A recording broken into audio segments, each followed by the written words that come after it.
প্রথম ছাত্র রাজনীতির হাত ধরে উঠে আসা 1982 সাল কাশীপুর কেন্দ্র থেকে প্রথমবার বিধায়ক। প্রাক্তন মুখ্যমন্ত্রী প্রফুল্ল ঘোষকে পরাজিত করে বিধায়ক পদ লাভ। 1987 থেকে 2006 যাদবপুর থেকে বিধায়ক। প্রথমবার বিধায়ক হয়ে তথ্য সংস্কৃতি মন্ত্রী। 1996 স্বরাষ্ট্রমন্ত্রীর দায়িত্বে। 1999 বামফ্রন্ট সরকারের উপমুখ্যমন্ত্রী। যুক্তফ্রন্ট সরকারে জ্যোতি বসুর পর বুদ্ধদেব ভট্টাচার্যই একমাত্র উপমুখ্যমন্ত্রীর দায়িত্বে। 2000 বুদ্ধদেব ভট্টাচার্যের হাতে ব্যাটন তুলে দেন জ্যোতি বসু। 6 নভেম্বর 2000 পশ্চিমবঙ্গের মুখ্যমন্ত্রীর পদে আসীন বুদ্ধদেব ভট্টাচার্য। 2000 থেকে 2011 পশ্চিমবঙ্গের মুখ্যমন্ত্রী। 2011 যাদবপুরে পরাজিত। অতঃপর সক্রিয় রাজনীতি থেকে নিজেকে সরিয়ে নেন।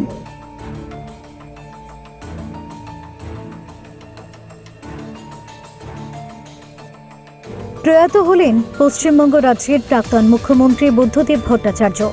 বৃহস্পতিবার সকাল 8:20 প্রয়াত হলেন তিনি। মৃত্যুকালীন তার বয়স হয়েছিল 80 বছর। দীর্ঘদিন ধরে ফুসফুসের সংক্রমণে ভুগছিলেন তিনি। 3 দিন ধরে তার জ্বর এসেছিল।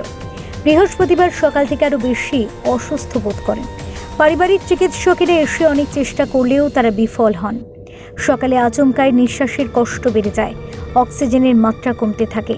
শেষ পর্যন্ত সকাল 8:20 পাম অ্যাভিনিউয়ের বাড়িতে শেষ নিঃশ্বাস ত্যাগ করেন তিনি। বরাবর হাসপাতালে যাওয়া নিয়ে অনীহা ছিল তার। বেশ কয়েকবার অসুস্থ হয়ে পড়ায় তাকে কখনো কখনো এক প্রকার জোর করে ভর্তি করতে হয়েছে হাসপাতালে। তবে বৃহস্পতিবার বাড়িতেই 80 বছর বয়সে চলে গেলেন তিনি। প্রসঙ্গত উল্লেখ্য, 1944 সালের 1 মার্চ কলকাতায় জন্মগ্রহণ করেন বুদ্ধদেব ভট্টাচার্য। 5 দশকেরও বেশি সময় ধরে সক্রিয় রাজনীতিতে ছিলেন তিনি। কবি সুকান্ত ভট্টাচার্য ছিলেন তার পিতার মামাতো ভাই। কলকাতায় জন্মগ্রহণ করলেও বুদ্ধদেব ভট্টাচার্যের পৈতৃক বাড়ি বাংলাদেশে। প্রেসিডেন্সি কলেজ থেকে বাংলা সাহিত্যের সাম্মানিক স্নাতক হন। স্ত্রী মীরা দেবী এবং কন্যা সুচেতনাকে নিয়ে পাম অ্যাভিনিউয়ের ছোট্ট দোকামরার ঘরে অতি সাধারণ জীবনযাপন করে গিয়েছেন তিনি। দীর্ঘ রাজনৈতিক জীবনে দুর্নীতি তাকে এক চিলতেও স্পর্শ করতে পারেনি। সে কারণেই শুধু বামপন্থীরাই নয়, বিরোধীরাও এক বাক্যে স্বীকার করেন, রাজনীতিতে এমন সজ্জন সৎ ব্যক্তিত্ব বিরল।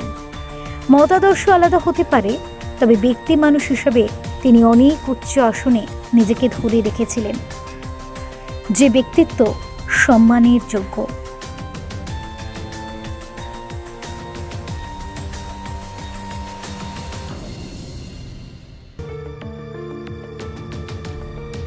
Bureau report, SD news media, Tripura.